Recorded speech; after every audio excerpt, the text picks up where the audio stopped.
Bonjour chers frères et sœurs, bienvenue à notre émission La méditation clé du succès. La fois dernière, nous avons parlé de la méditation et nous nous sommes articulés sur pourquoi la méditation. Aujourd'hui, nous allons parler de comment méditer. Nous allons essayer de donner la réponse à cette question. Comment méditer? Nous méditons en fonction de deux choses. La première chose, connaissant la nature de la parole de Dieu. Cette parole est inspirée selon 2 Timothée chapitre 3 verset 16. Elle est inspirée. Et la deuxième chose, connaissant les vertus de la parole de Dieu. La parole de Dieu est comme une pluie qui arrose. Selon Ésaïe 55, versets 10 à 11. Quand la pluie arrose la terre, il y a des plantes qui poussent. Et la parole de Dieu est une semence qui porte beaucoup de fruits, selon Luc au chapitre 8, versets 11 à 15. La parole de Dieu est une puissance pour quiconque croit, selon Romains au chapitre 1, verset 16.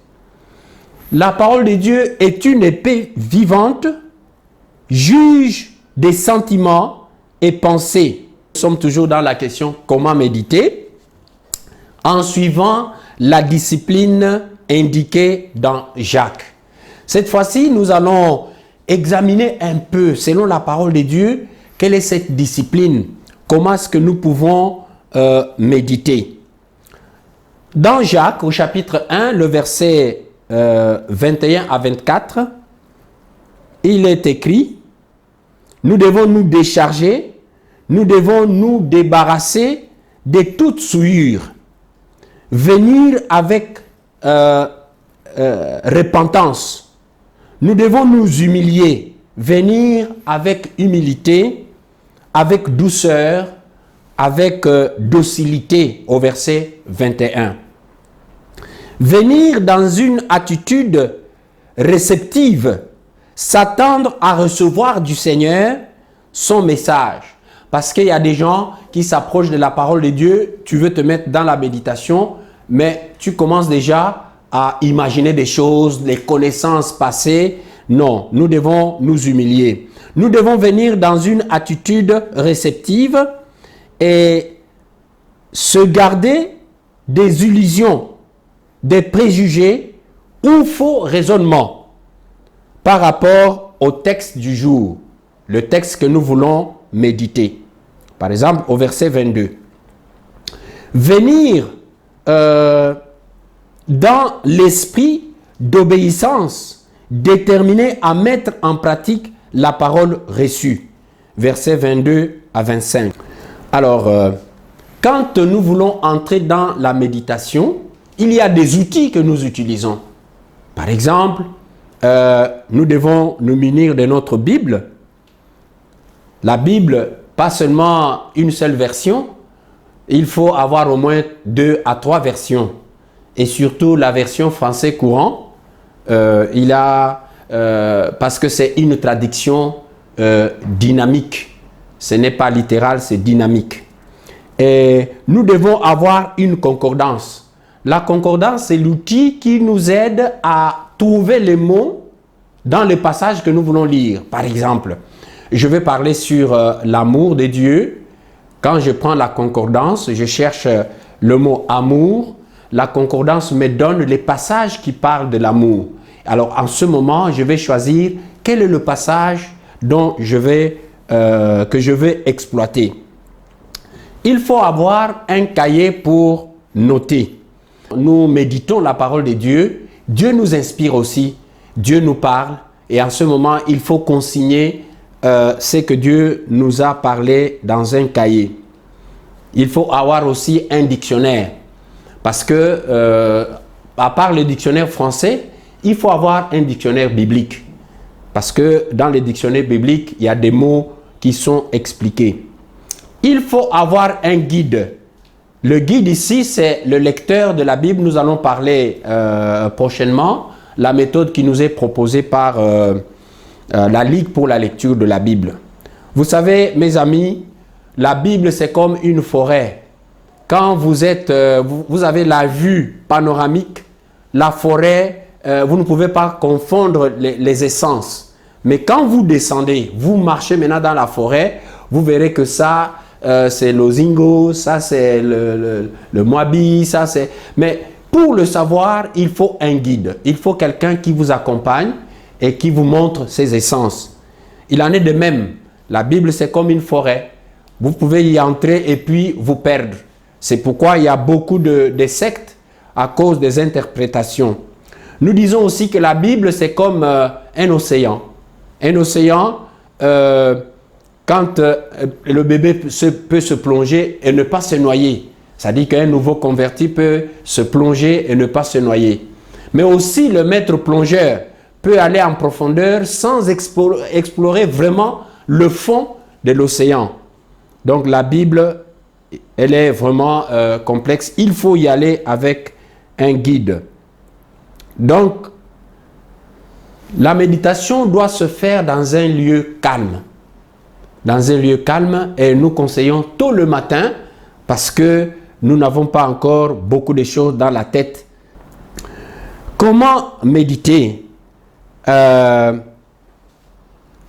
Cette fois-ci, nous allons parler de la condition nécessaire. Être convaincu de l'importance de la parole de Dieu. On ne peut pas se livrer à un exercice si on ne connaît pas l'importance. La parole de Dieu est très importante. Pourquoi? La parole de Dieu est comme l'eau qui étanche la soif. Quelqu'un qui marche dans le désert et à un certain moment, la gorge est sèche, il faut boire de l'eau. Et la parole de Dieu est comme cette eau-là. La parole de Dieu est plus que du miel aux vertus curatives et préventives, selon Psaume chapitre 19, verset 11. La parole de Dieu est source de bonheur et de liberté, selon Josué chapitre 1, verset 8. Être convaincu de l'importance de la méditation, le culte personnel ou le recueillement personnel. C'est vrai, nous avons des cultes chaque dimanche. Nous avons aussi le culte familial, bien sûr. Nous devons avoir aussi un culte personnel. C'est quand on est dans ce culte personnel que Dieu nous parle, que Dieu nous montre certaines choses. Donc, il est très important d'organiser un culte personnel. Donc, méditer, c'est un signe que nous sommes des disciples, selon Ésaïe chapitre 50, verset 4. J'exerce mon oreille comme un disciple qui entend pour discerner la voix du maître. Être convaincu de la nécessité d'une méthode d'approche de la parole de Dieu. Et la Ligue pour la lecture de la Bible utilise la méthode OIA. O, c'est-à-dire observation, I, interprétation ou explication, et A, application. Vous savez, la parole de Dieu a été écrite, la Bible bien sûr, dans une culture donnée, pour des destinataires donnés. Donc, nous devons d'abord nous mettre dans la peau de ces destinataires avant d'interpréter ou avant de mettre en pratique cette parole. Pourquoi cette parole a été écrite? Quelle a été la situation? À qui est-ce que cette parole a été destinée? Quel était leur problème? Dans quel environnement ces gens vivaient? Ça, c'est l'observation. Ne prenez pas le texte biblique et commencez directement à interpréter. Il faut d'abord observer et ensuite étudier ou expliquer ou interpréter et enfin appliquer dans notre vie comment l'adapter maintenant à notre vie aujourd'hui. Les guides de méditation sont produits à cet effet. Nous avons les lecteurs de la Bible, nous avons le rendez-vous, les lecteurs c'est pour les adultes, nous avons les rendez-vous qui est destiné aux jeunes et nous avons les lecteurs cadets pour des enfants de 12 à 18 ans. Nous sommes arrivés à la fin de notre présentation d'aujourd'hui. N'oubliez pas, si vous avez besoin de nous contacter au numéro de téléphone suivant